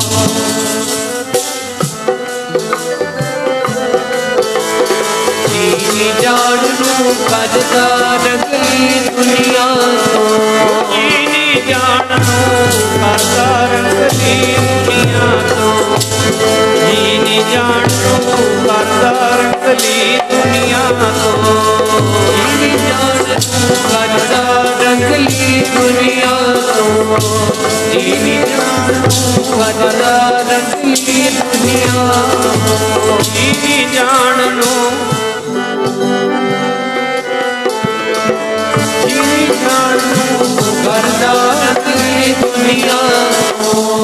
ਮਰਨਾ ਬੜਾ ਔਖਾ ਹੈ ਜੀ। ਗੇੜੇ ਕੱਢੀ ਜਾਂਦਾ ਹੈ, ਛਾਲ ਨਹੀਂ ਮਾਰਦਾ। ਇੱਕ ਮਨੁੱਖ ਦੌੜਿਆ ਹੋਇਆ ਆਇਆ, ਦਰਖਤ ਦੇ ਪਿੱਛੇ ਲੁਕਿਆ ਹੋਇਆ, ਉਹ ਇਹਨੂੰ ਦੂਰੋਂ ਦੇਖੀ ਜਾਂਦਾ ਹੈ। ਉਹ ਸੋਚਦਾ ਹੈ ਵੀ ਖਬਨੀ ਕੋਈ ਬੰਦਾ ਆਪਣੇ ਘਰੋਂ ਦੁਖੀ ਹੋਣਾ, ਆਤਮ ਹੱਤਿਆ ਕਰਨ ਲੱਗਿਆ। ਉਹ ਆ ਕੇ ਭਾਈ ਮਾਣੇ ਨੂੰ ਕਹਿੰਦਾ ਹੈ ਵੀ ਐ ਪੁਰਖਾ, ਤੂੰ ਅੱਗ ਦੁਆਲੇ ਗੇੜੇ ਕੱਢੀ ਜਾਂਦਾ, ਗੱਲ ਕੀ ਹੈ? ਉਹ ਕਹਿੰਦਾ ਮੈਂ ਤੈਨੂੰ ਕੀ ਦੱਸਾਂ, ਮੇਰਾ ਤਾਂ ਜ਼ਿੰਦਗੀ ਦਾ ਆਖਰੀ ਸਮਾਂ ਹੈ। ਉਹ ਕਹਿੰਦਾ ਕਿਉਂ, ਕੀ ਗੱਲ, ਜ਼ਿੰਦਗੀ ਦਾ ਆਖਰੀ ਸਮਾਂ ਕਿਉਂ ਹੈ? ਕਹਿੰਦਾ ਵੀ ਆਹ ਗੱਲ ਹੈ, ਮੈਨੂੰ ਗੁਰੂ ਅੰਗਦ ਦੇਵ ਜੀ ਮਹਾਰਾਜ ਨੇ ਕਿਹਾ ਤੇਰੇ ਅਗਲੇ ਪਿਛਲੇ ਸਾਰੇ ਕਰਮ ਮਾਫ ਕਰ ਦਿਆਂਗੇ, ਅੱਗ 'ਚ ਛਾਲ ਮਾਰ ਕੇ ਮਰ ਜੀ। ਕਹਿੰਦਾ ਫੇਰ ਤਾਂ ਤੂੰ ਭਾਗਾਂ ਵਾਲਾ, ਤੈਨੂੰ ਗੁਰੂ ਮਹਾਰਾਜ ਦਾ ਬਚਨ ਹੋਇਆ ਪਿਆ, ਤੈਨੂੰ ਗੁਰੂ ਮਹਾਰਾਜ ਨੇ ਆਪ ਮੁਖੋਂ ਕਿਹਾ? ਕਹਿੰਦਾ ਹਾਂ ਕਿਹਾ। ਫਿਰ ਕੀ ਸੋਚਦਾ, ਫਿਰ ਤਾਂ ਅੱਗ 'ਚ ਛਾਲ ਮਾਰ ਦੇ, ਫਿਰ ਤਾਂ ਯਕੀਨ ਕਰ ਆਪਣੇ ਗੁਰੂ ਤੇ, ਅੱਗ 'ਚ ਛਾਲ ਮਾਰ। ਕਹਿੰਦਾ ਆਹੀ ਤਾਂ ਗੱਲ ਔਖੀ, ਇਹੀ ਤਾਂ ਕੰਮ ਹੁੰਦਾ ਨਹੀਂ ਹੈ। ਯਕੀਨ ਤਾਂ ਹੈਗਾ ਪਰ ਛਾਲ ਨਹੀਂ ਵੱਜਦੀ। ਕਹਿੰਦਾ ਫੇਰ ਕੀ ਸੋਚਿਆ? ਕਹਿੰਦਾ ਸੋਚਣਾ ਕੀ ਹੈ, ਮਰਨਾ ਨਹੀਂ, ਮੈਂ ਮਰਨਾ ਨਹੀਂ ਚਾਹੁੰਦਾ। ਕਹਿੰਦਾ ਫੇਰ ਇੱਕ ਕੰਮ ਕਰ ਲੈ, ਮੇਰੇ ਨਾਲ ਸੌਦਾ ਕਰਨਾ। ਆਖਿਆ ਸੌਦਾ ਕਾਹਦਾ? ਆਖਿਆ ਸੌਦਾ ਮੇਰੇ ਨਾਲ ਇਹ ਕਰ ਲੈ, ਆਹ ਦੇਖ ਮੇਰੇ ਹੱਥ ਵਿੱਚ ਗਠੜੀ ਫੜੀ ਹੋਈ, ਇਹਦੇ ਵਿੱਚ ਸੋਨੇ ਦੇ ਗਹਿਣੇ ਤੇ ਸਾਰੀ ਜ਼ਿੰਦਗੀ ਨਹੀਂ ਮੁੱਕਣੇ, ਇੰਨਾ ਧਨ ਹੈ ਇਹ। ਬਈ ਇਹ ਗਹਿਣੇ ਮੇਤੋਂ ਤੂੰ ਲੈ ਲੈ ਤੇ ਗੁਰੂ ਦਾ ਬਚਨ ਮੈਨੂੰ ਵੇਚ ਦੇ। ਆਖੋ ਸਤਨਾਮ ਸ੍ਰੀ ਵਾਹਿਗੁਰੂ। ਗੁਰੂ ਦਾ ਬਚਨ ਮੈਨੂੰ ਵੇਚ ਦੇ। ਭਾਈ ਮਾਣਾ ਕਹਿੰਦਾ ਤੇਰਾ ਭਾਈ ਦਿਮਾਗ ਖਰਾਬ ਹੈ, ਇੱਕ ਬਚਨ ਦੇ ਬਦਲੇ ਤੇ ਆਹ ਗਹਿਣੇ ਮੈਨੂੰ ਦੇ ਰਿਹਾ ਤੇ ਤੂੰ ਕੀ ਕਰੇਗਾ? ਫਿਰ ਕਹਿੰਦਾ ਮੈਂ ਜਿਹੜੀ ਗੱਲ ਤੈਨੂੰ ਮਹਾਰਾਜ ਨੇ ਕਹੀ ਹੋਈ ਆ ਉਹ ਮੈਂ ਮੰਨ ਲੈਣੀ, ਮੈਂ ਛਾਲ ਮਾਰ ਦੇਣੀ ਹੈ। ਭਾਈ ਮਾਣਾ ਕਹਿੰਦਾ ਇਦਾਂ ਨਹੀਂ ਹੋ ਸਕਦਾ ਕਦੇ ਵੀ। ਕਹਿੰਦਾ ਤੂੰ ਮੇਰੇ ਨਾਲ ਬਚਨ ਤਾਂ ਕਰ, ਆਹ ਗਹਿਣੇ ਲੈ ਲੈ, ਗੁਰੂ ਦਾ ਬਚਨ ਮੈਨੂੰ ਦੇ ਦੇ। ਮਾੜੇ ਭਾਗਾਂ ਵਾਲੇ ਨੇ ਗੁਰੂ ਦਾ ਬਚਨ ਵੇਚ ਦਿੱਤਾ, ਗਹਿਣੇ ਲੈ ਲੈ, ਬਚਨ ਵੇਚਤਾ। ਜਾ ਕਹਿੰਦਾ ਮੈਂ ਤੈਨੂੰ ਗੁਰੂ ਕਾ ਬਚਨ ਵੇਚਿਆ। ਗੁਰੂ ਅੰਗਦ ਦੇਵ ਜੀ ਮਹਾਰਾਜ ਦਾ ਬਚਨ ਉਹਨਾਂ ਗਹਿਣਿਆਂ ਬਦਲੇ ਉਹਨੇ ਖਰੀਦ ਲਿਆ। ਬਸ ਬਚਨ ਹੋਣ ਦੀ ਦੇਰ ਸੀ, ਇੱਕਦਮ ਉਹਨੇ ਛਾਲ ਮਾਰੀ ਅੱਗ ਦੇ ਵਿੱਚ। ਬੜੀ ਤੇਜ਼ ਅੱਗ ਸੀ, ਅੱਗ ਦੀ ਚਪੇਟ ਵਿੱਚ ਆ ਗਿਆ। ਪਰ ਉੱਥੇ ਇੱਕ ਅਲੌਕਿਕ ਖੇਡ ਵਰਤੀ, ਇੱਕ ਫੁੱਲਾਂ ਦਾ ਸਜਿਆ ਹੋਇਆ ਬਵਾਨ ਅਸਮਾਨ ਵਿੱਚੋਂ ਆਇਆ। ਜਿਹਨੇ ਛਾਲ ਮਾਰੀ ਸੀ ਉਸ ਮਨੁੱਖ ਦੀ ਰੂਹ ਨੂੰ ਉਹਦੇ ਵਿੱਚ ਬਿਠਾਲ ਕੇ ਸੱਚਖੰਡ ਨੂੰ ਲੈ ਗਿਆ। ਫੁੱਲਾਂ ਦੀ ਵਰਖਾ ਹੋ ਰਹੀ ਹੈ। ਇਹ ਹੈਰਾਨ ਹੋਇਆ ਭਾਈ ਮਾਣਾ ਖੜਾ ਦੇਖਦਾ ਹੈ, ਐਡੀ ਵੱਡੀ ਖੇਡ ਵਰਤੀ, ਜੇ ਮੈਂ ਛਾਲ ਮਾਰ ਦਿੰਦਾ ਮੇਰੇ ਨਾਲ ਵੀ ਇਦਾਂ ਹੀ ਹੋਣੀ ਸੀ, ਮੈਨੂੰ ਵੀ ਬਵਾਨ ਵਿੱਚ ਬਿਠਾਲ ਕੇ ਲੈ ਕੇ ਜਾਂਦੇ, ਮੈਂ ਤਾਂ ਭੁੱਲ ਗਿਆ। ਕੁਦਰਤੀ ਉਹਨੇ ਸਮੇਂ ਨੂੰ ਸਿਪਾਹੀ ਉੱਥੇ ਆ ਗਏ ਰਾਜੇ ਦੇ, ਉਹਨਾਂ ਨੇ ਭਾਈ ਮਾਣੇ ਨੂੰ ਫੜ ਲਿਆ। ਆਖਿਆ ਮੈਨੂੰ ਕਿਉਂ ਫੜਦੇ ਹੋ? ਕਹਿੰਦੇ ਆ ਤੇਰੇ ਕੋਲੇ ਚੋਰੀ ਦਾ ਸਮਾਨ ਫੜਿਆ ਗਿਆ ਹੈ, ਤੂੰ ਚੋਰ ਹੈ। ਕਹਿੰਦਾ ਮੈਂ ਚੋਰ ਨਹੀਂ ਹਾਂ, ਮੈਂ ਤਾਂ ਗੁਰੂ ਕਾ ਸਿੱਖ ਹਾਂ। ਕਹਿੰਦੇ ਗੁਰੂ ਕਾ ਸਿੱਖ ਨਹੀਂ ਤੂੰ ਹੈ, ਤੂੰ ਚੋਰ ਹੈ, ਆ ਤੇਰੇ ਕੋਲੇ ਸਮਾਨ। ਆਖਿਆ ਚੋਰ ਤਾਂ ਅੱਗ ਵਿੱਚ ਛਾਲ ਮਾਰਤੀ ਉਹਨੇ। ਹੁਣ ਕੋਈ ਉਹਦੀ ਗੱਲ ਤੇ ਯਕੀਨ ਕਰਨ ਨੂੰ ਤਿਆਰ ਨਹੀਂ ਹੈ। ਆਖੋ ਸਤਨਾਮ ਸ੍ਰੀ ਵਾਹਿਗੁਰੂ। ਕੋਈ ਉਹਦੀ ਗੱਲ ਤੇ ਯਕੀਨ ਨਹੀਂ ਕਰ ਰਿਹਾ। ਮਹਾਰਾਜ ਗੁਰੂ ਅਮਰਦਾਸ ਜੀ ਰੋਜ਼ ਆਪਾਂ ਨੂੰ ਸਮਝਾਉਂਦੇ ਨੇ। ਆਨੰਦ ਸਾਹਿਬ ਦੇ ਵਿੱਚ ਮਹਾਰਾਜ ਕਹਿੰਦੇ, ਜਾਣਾ ਤਾਂ ਹੈ ਦੁਨੀਆ ਤੋਂ ਭਾਈ, ਪਰ ਦੇਖਿਓ ਬੇਮੁਖ ਹੋ ਕੇ ਨਾ ਚਲੇ ਜਾਇਓ। ਜੇ ਬੇਮੁਖ ਹੋ ਕੇ ਜਾਓਗੇ ਗੁਰੂ ਤੋਂ, ਫਿਰ ਕੀ ਹੋਊਗਾ? ਗੁਰੂ ਅਮਰਦਾਸ ਮਹਾਰਾਜ ਕਹਿੰਦੇ, ਜੇ ਕੋ ਗੁਰ ਤੇ ਬੇਮੁਖ ਹੋਵੇ, ਬਿਨ ਸਤਿਗੁਰ ਮੁਕਤ ਨਾ ਪਾਵੇ। ਪਾਵੇ ਮੁਕਤ ਨਾ ਹੋਰ ਥੈ ਕੋਈ, ਪੁੱਛੋ ਵਿਵੇਕੀਆਂ ਜਾਏ। ਵਿਵੇਕੀ ਕਹਿੰਦੇ ਗਿਆਨਵਾਨ, ਅਕਲ ਵਾਲੇ ਲੋਕ। ਕਹਿੰਦੇ ਕਿਸੇ ਸਿਆਣੇ ਨੂੰ, ਸੋਝੀ ਵਾਲੇ, ਅਕਲ ਵਾਲੇ ਨੂੰ ਪੁੱਛ ਕੇ ਦੇਖ ਲਓ, ਜਿਹੜਾ ਗੁਰੂ ਤੋਂ ਬੇਮੁਖ ਹੋਇਆ ਹੋਵੇ ਉਹਦੀ ਮੁਕਤੀ ਨਹੀਂ ਹੋਇਆ ਕਰਦੀ। ਪਾਵੇ ਮੁਕਤ ਨਾ ਹੋਰ ਥੈ ਕੋਈ, ਪੁੱਛੋ ਵਿਵੇਕੀਆਂ ਜਾਏ। ਅਨੇਕ ਜੂਨੀ ਭਰਮ ਆਵੇ, ਬਿਨ ਸਤਿਗੁਰ ਮੁਕਤ ਨਾ ਪਾਏ। ਫਿਰ ਮੁਕਤ ਪਾਏ ਲਾਗ ਚਰਣੀ, ਸਤਿਗੁਰੂ ਸ਼ਬਦ ਸੁਣਾਏ। ਕਹੇ ਨਾਨਕ ਵਿਚਾਰ ਦੇਖੋ, ਬਿਨ ਸਤਿਗੁਰ ਮੁਕਤ ਨਾ ਪਾਏ। ਮੁਕਤ ਨਾ ਪਾਏ। ਬੇਮੁਖ ਹੋ ਗਿਆ ਗੁਰੂ ਤੋਂ। ਸਿਪਾਹੀ ਪਕੜ ਕੇ ਲੈ ਗਏ। ਚੋਰੀ ਦਾ ਇਲਜ਼ਾਮ ਇਹਦੇ ਸਿਰ ਲੱਗ ਗਿਆ, ਇਹਨੂੰ ਫਾਂਸੀ ਲੱਗ ਗਈ। ਮਰ ਜਾਣਾ ਹੈ, ਰਹਿਣਾ ਨਹੀਂ ਦੁਨੀਆ ਤੇ ਕਿਸੇ ਨੇ ਵੀ। ਕੱਪੜ ਰੂਪ ਸੁਹਾਵਣਾ ਛੱਡ ਦੁਨੀਆ ਅੰਦਰ ਜਾਵਣਾ। ਚਲੇ ਜਾਣਾ ਛੱਡ ਕੇ ਇੱਕ ਦਿਨ ਸਭ ਕੁਛ, ਪਰ ਬੇਮੁਖ ਹੋ ਕੇ ਨਾ ਜਾਈਏ। ਬੇਮੁਖ ਹੋਇਆਂ ਨੂੰ ਮਹਾਰਾਜ 12 ਮਾਹਾਂ ਦੇ ਵਿੱਚ ਵਚਨ ਕਰਦੇ ਨਾ ਜੀ, ਕਤਕ ਕਰਮ ਕਮਾਵਣੇ, ਦੋਸ ਨਾ ਕਾਹੂ ਜੋਗ, ਪਰਮੇਸ਼ਰ ਤੇ ਭੁੱਲਿਆਂ ਵਿਆਪਣ ਸਭੇ ਰੋਗ। ਬੇਮੁਖ ਹੋਏ RAM ਤੇ ਲੱਗਣ ਜਨਮ ਵਿਜੋਗ। ਜੀ ਲੱਗਦੇ ਜਨਮ ਵਿਜੋਗ, ਬੇਮੁਖ ਹੋਇਆ, ਬੇਮੁਖ ਹੋਇਆ। ਲੱਗਦੇ ਜਨਮ ਵਿਜੋਗ, ਬੇਮੁਖ ਹੋਇਆ, ਬੇਮੁਖ ਹੋਇਆ।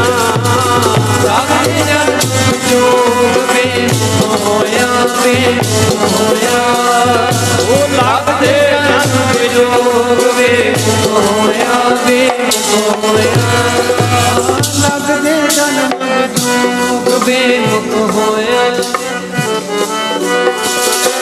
ਲੱਗਦੇ ਜਨਮ ਵਿਜੋਗ, ਬੇਮੁਖ ਹੋਇਆ, ਬੇਮੁਖ ਹੋਇਆ। ਉਹ ਲੱਗਦੇ ਜਨਮ ਵਿਜੋਗ, ਬੇਮੁਖ ਹੋਇਆ, ਬੇਮੁਖ ਹੋਇਆ। ਲੱਗਦੇ ਜਨਮ ਵਿਜੋਗ, ਬੇਮੁਖ ਹੋਇਆ, ਬੇਮੁਖ ਹੋਇਆ। ਲੱਗਦੇ ਜਨਮ ਵਿਜੋਗ, ਬੇਮੁਖ ਹੋਇਆ, ਬੇਮੁਖ ਹੋਇਆ। ਲੱਗਦੇ ਜਨਮ ਵਿਜੋਗ, ਬੇਮੁਖ ਹੋਇਆ, ਬੇਮੁਖ ਹੋਇਆ। ਲੱਗਦੇ ਜਨਮ ਵਿਜੋਗ।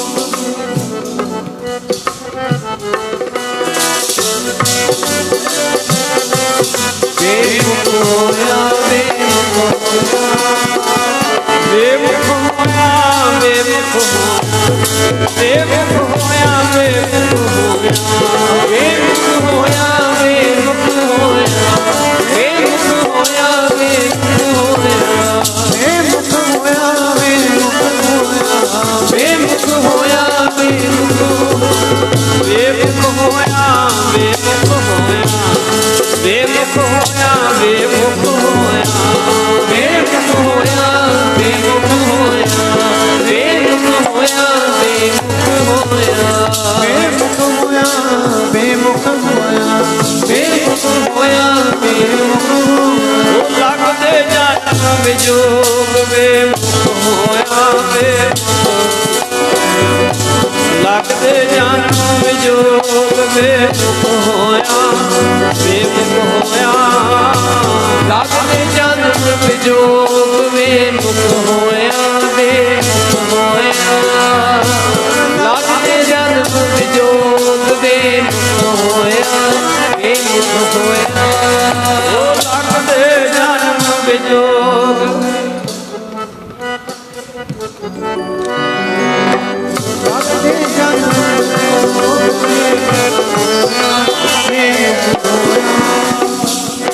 ਕਤਕ ਕਰਮ ਕਮਾਵਣੇ ਦੋਸ ਨਾ ਕਾਹੂ ਜੋਗ, ਪਰਮੇਸ਼ਰ ਤੇ ਭੁੱਲਿਆ ਵਿਆਪਣ ਸਭੇ ਰੋਗ।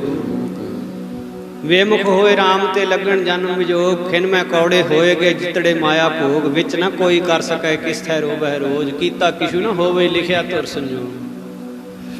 ਇਸ ਤਰ੍ਹਾਂ ਨਾਲ ਬੇਮੁਖ ਹੋਇਆ ਜਿਹੜਾ ਬੰਦਾ ਹੈ ਉਹਨੂੰ ਕਿਤੇ ਢੋਈ ਨਹੀਂ ਮਿਲਦੀ। ਮਾਣੇ ਨੇ ਮਰਤਾ ਜਾਣਾ ਹੀ ਸੀ, ਦੇਣੇ ਕਰਹਿੰਦਾ ਸੀ ਉਹਦਾ। ਜੇ ਗੁਰੂ ਕਾ ਬਚਨ ਕਮਾ ਕੇ ਚਲਿਆ ਜਾਂਦਾ ਸੱਚਖੰਡ ਮਿਲ ਜਾਣਾ ਸੀ, ਪਰ ਨਹੀਂ ਕਮਾ ਸਕਿਆ। ਆਪਾਂ ਨੂੰ ਵੀ ਤਾਂ ਸਾਰਿਆਂ ਨੂੰ ਮਹਾਰਾਜ ਕਿੰਨੇ ਬਚਨ ਕਰਦੇ, ਕਿੰਨੇ ਉਪਦੇਸ਼ ਦਿੰਦੇ। ਜੇ ਕਮਾ ਲਈਏ ਤਾਂ ਸਾਡਾ ਭਲਾ ਹੈ। ਚਲੇ ਤਾਂ ਜਾਣਾ ਹੀ ਹੈ ਸੰਸਾਰ ਤੋਂ ਇੱਕ ਦਿਨ, ਪਰ ਸਾਧ ਸੰਗਤ ਜੀ ਨਾਮ ਦਾ ਵਣਜ ਕਰਕੇ ਜਾਈਏ, ਨਾਮ ਦਾ ਖਜ਼ਾਨਾ ਇਕੱਠਾ ਕਰਕੇ ਲਈਏ। ਨਾਮ ਦਾ ਖਜ਼ਾਨਾ ਕੋਲੇ ਹੋਏਗਾ, ਜਿਹ ਮਾਰਗ ਕੇ ਗਨੇ ਜਾਹੇ ਨਾ ਕੋਸਾ, ਹਰ ਕਾ ਨਾਮ ਊਹਾ ਸੰਗ ਤੋਸਾ। ਨਾਮ ਦਾ ਖਜ਼ਾਨਾ ਸਾਡੇ ਪੱਲੇ ਹੋਏਗਾ ਤਾਂ ਫਿਰ ਕੋਈ ਦਿੱਕਤ ਨਹੀਂ ਆਏਗੀ, ਕੋਈ ਤੰਗੀ ਨਹੀਂ ਹੋਏਗੀ। ਜਿਨੀ ਨਾਮ ਧਿਆਇਆ ਗਏ ਮਸਕਤ ਘਾਲ, ਨਾਨਕ ਤੇ ਮੁਖ ਉਜਲੇ ਕੀਤੀ ਛੁੱਟੀ ਨਾਦ। ਆਓ ਭਾਈ, ਵੱਡੇ ਭਾਗ ਹਨ ਜੋ ਆਪਾਂ ਨੂੰ ਮਹਾਰਾਜ ਸਤਸੰਗ ਦੀ ਘੜੀ ਬਖਸ਼ਦੇ ਨੇ। ਮੱਸਿਆ ਦੇ ਦਿਹਾੜੇ ਤੇ ਮਹਾਂਪੁਰਸ਼ਾਂ ਦੇ ਪਾਵਨ ਸਥਾਨ ਦੀ ਚਰਨ ਧੂੜੀ ਮਿਲਦੀ ਹੈ, ਆਪਾਂ ਨੂੰ ਸਤਸੰਗ ਦਾ ਸਮਾਂ ਪ੍ਰਾਪਤ ਹੁੰਦਾ ਹੈ, ਜਿੱਥੇ ਸਤਿਗੁਰਾਂ ਦਾ ਕੋਟ-ਕੋਟ ਵਾਰ ਸ਼ੁਕਰਾਨਾ ਹੈ, ਮਹਾਂਪੁਰਸ਼ਾਂ ਦੇ ਚਰਨਾਂ ਤੇ ਸੀਸ ਰੱਖ ਕੇ ਨਮਸਕਾਰ ਹੈ। ਉੱਥੇ ਆਪ ਸਾਰੀਆਂ ਸੰਗਤਾਂ ਦਾ ਵੀ ਬਹੁਤ ਅਦਬ ਦੇ ਨਾਲ ਧੰਨਵਾਦ ਕੀਤਾ ਜਾਂਦਾ ਹੈ। ਇਤਨੀ ਗਰਮੀ ਦੇ ਬਾਵਜੂਦ ਵੀ ਆਪ ਜੀ ਪਿਆਰ ਦੇ ਵਿੱਚ ਆਏ ਹੋ, ਬੈਠੇ ਹੋ, ਮਹਾਰਾਜ ਦੇ ਚਰਨਾਂ ਦੇ ਵਿੱਚ ਜਸ ਸਰਵਣ ਕੀਤਾ ਹੈ। ਹੋਈਆਂ ਬੇਅੰਤ ਭੁੱਲਾਂ ਦੀ ਮੁਆਫੀ ਬਖਸ਼ਿਓ, ਅਸੀਸ ਬਖਸ਼ਿਓ, ਅੱਗੇ ਤੋਂ ਸੋਝੀ ਆਵੇ। ਸਤਿਗੁਰਾਂ ਦੇ ਦਰ ਦਾ ਪਿਆਰ ਬਣਿਆ ਰਵੇ, ਸਤਿਗੁਰਾਂ ਦੇ ਦਰ ਦੇ ਨਾਲ ਸ਼ਰਧਾ ਭਾਵਨਾ ਬਣੀ ਰਵੇ। ਸਤਿਗੁਰੂ ਮਹਾਰਾਜ ਸਰਬੱਤ ਸੰਗਤ ਤੇ ਮਿਹਰ ਕਰਨ, ਸਾਰੇ ਸੰਸਾਰ ਦਾ ਹੀ ਭਲਾ ਹੋਵੇ। ਆਓ ਹੁਣ ਸ੍ਰੀ ਆਨੰਦ ਸਾਹਿਬ ਦੇ ਵਿੱਚ ਸਾਰੇ ਬੋਲਣ ਦੀ ਖੇਚਲ ਕਰਿਓ। ਜਿਤਨਾ ਸਮਾਂ ਹਾਲਾਤ ਬਿਲਕੁਲ ਨੋਰਮਲ ਨਹੀਂ ਹੋ ਜਾਂਦੇ, ਠੀਕ ਨਹੀਂ ਹੋ ਜਾਂਦੇ, ਸਾਡੀ ਹੱਥ ਬੰਨ੍ਹ ਕੇ ਬੇਨਤੀ ਹੈ ਵੀ 7:30 ਤੋਂ 8:30 1 ਘੰਟਾ ਦੀਵਾਨ ਆਪਾਂ ਮੱਸਿਆ ਨੂੰ ਸਜਾਇਆ ਕਰਾਂਗੇ, ਤੇ ਆਪ ਜੀ ਸਮੇਂ ਦੇ ਨਾਲ ਪਹੁੰਚਣ ਦੀ ਕਿਰਪਾਲਤਾ ਕਰਿਆ ਕਰੋ। ਸਮੇਂ ਦੀ ਜ਼ਰੂਰ ਪਾਬੰਦੀ ਰੱਖਣੀ ਹੈ ਤੇ ਜ਼ਰੂਰ ਸਮੇਂ ਅਨੁਸਾਰ 7:30 ਤੋਂ 8:30 1 ਘੰਟਾ ਦੀਵਾਨ। ਜਿੰਨਾ ਸਮਾਂ ਹਾਲਾਤ ਬਿਲਕੁਲ ਠੀਕ ਨਹੀਂ ਹੋ ਜਾਂਦੇ ਉਹਦੇ ਵਿੱਚ ਫਿਰ ਆਪਾਂ ਨੂੰ ਕੋਈ ਦਿੱਕਤ ਨਹੀਂ ਹੋਏਗੀ। ਥੋੜਾ ਸਮਾਂ ਸਤਸੰਗ ਦਾ ਜਿਹੜਾ ਬਹੁਤ ਜ਼ਰੂਰੀ ਹੈ। ਕਿੰਨੀਆਂ ਮੱਸਿਆ ਆਪਾਂ ਵਿੱਚ ਨਹੀਂ ਹਾਜ਼ਰੀ ਭਰ ਸਕੇ, ਚਲੋ ਜਿਵੇਂ ਕਿਵੇਂ ਆਪਾਂ ਨੂੰ ਮਹਾਰਾਜੇ ਸਮਾਂ ਬਖਸ਼ਦੇ ਹੈ, ਆਪਣਾ ਫਰਜ਼ ਬਣਦਾ ਇਸ ਸਮੇਂ ਦੀ ਸੰਭਾਲ ਕਰੀਏ। ਹੋਈਆਂ ਭੁੱਲਾਂ ਦੀ ਮੁਆਫੀ ਬਖਸ਼ਿਓ ਜੀ। ਆਓ ਹੁਣ ਸ੍ਰੀ ਆਨੰਦ ਸਾਹਿਬ, ਫਿਰ ਅਰਦਾਸ ਬੇਨਤੀ, ਮਹਾਰਾਜ ਜੀ ਦੇ ਹੁਕਮਨਾਮੇ ਸਾਹਿਬ, ਸਤਿਗੁਰਾਂ ਦੇ ਸਰੂਪ ਸੁਖਾਸਨ ਹੋਣਗੇ। ਮਹਾਰਾਜ ਜੀਆਂ ਦੇ ਸੱਚਖੰਡ ਜਾਣ ਤੋਂ ਉਪਰੰਤ, ਸੱਚਖੰਡ ਬਿਰਾਜਮਾਨ ਹੋਣ ਤੋਂ ਉਪਰੰਤ ਆਪ ਜੀ ਸਾਰੀ ਸੰਗਤ ਨੇ ਗੁਰੂ ਕੇ ਲੰਗਰ ਛਕ ਕੇ ਤੇ ਫੇਰ ਆਪਣੇ ਘਰਾਂ ਨੂੰ ਜਾਣ ਦੀ ਖੇਚਲ ਕਰਨੀ ਜੀ। ਬੇਨਤੀ ਪ੍ਰਵਾਨ ਕਰਿਓ। ਗੱਜ ਵੱਜ ਕੇ ਆਖੋ, ਨਾਨਕ ਨਾਮ ਚੜ੍ਹਦੀ ਕਲਾ ਤੇਰੇ ਭਾਣੇ ਸਰਬੱਤ ਦਾ ਭਲਾ। ਰਾਮ ਕਲੀ ਮਹੱਲਾ ਤੀਜਾ। ਆਨੰਦ ਏਕ ਓੰਕਾਰ ਸਤਿਗੁਰ ਪ੍ਰਸਾਦਿ, ਆਨੰਦ ਪਿਆ ਮੇਰੀ ਮਾਏ, ਸਤਿਗੁਰੂ ਮੈਂ ਪਾਇਆ। ਸਤਿਗੁਰ ਦਾ ਪਾਇਆ ਸਹਿਜ ਪ੍ਰੀਤੀ, ਮਨ ਵਜੀਆਂ ਵਧਾਈਆਂ, ਜਾਗਿਰ ਤਨ ਪਰਵਾਰ ਕਰੀਆਂ, ਸ਼ਬਦ ਗਾਵਣ ਆਈਆਂ। ਸੋ ਤਾਂ ਗਾਵੋ ਹਰੀ ਕੇਰਾ ਮਨ ਜੀ ਵਸਾਇਆ। ਕਹਿ ਨਾਨਕ ਸੁਖ ਮਨ ਰਖਿਆ, ਜਿਨ ਇੱਛਾ ਸਭ ਬੁਝਾਈਆਂ। ਸਦਾ ਕੁਰਬਾਨ ਕੀਤਾ ਗੁਰ ਵਿਟਹੁ, ਜਿਸ ਦੀਆਂ ਏ ਵਡਿਆਈਆਂ। ਮੈਂ ਨਾਨਕ ਸੁਣੋ ਸੰਤੋ ਸ਼ਬਦ ਨੂੰ ਪਿਆਰੋ, ਸਾਡਾ ਨਾਮ ਮੇਰਾ ਆਧਾਰੋ ਵਾਜੇ। ਪੰਜ ਸ਼ਬਦ ਤਿਤ ਘਰ ਸੁਭਾਗੇ, ਕਲ ਸੁਭਾਗੇ ਸ਼ਬਦ ਵਾਜੇ, ਕਲਾ ਜਿਤ ਕਰ ਧਾਰੀਆਂ। ਦੂਤ ਤੁਧ ਵਸ ਕੀਤੇ, ਕਾਲ ਕੰਟਕ ਮਾਰਿਆ। ਕਰਮ ਪਾਇਆ ਗੁਰਜਨ ਪਹੁੰਚੇ ਨਾਲ, ਨਰਸੇ ਪੂਰੇ ਗੁਰ ਤੇ ਜਾਣੀ। ਤੇਰੀ ਕੈਸੇ ਪਵਿੱਤ ਸਤਿਗੁਰ ਰਹਿਆ ਪਰਪੂਰੇ।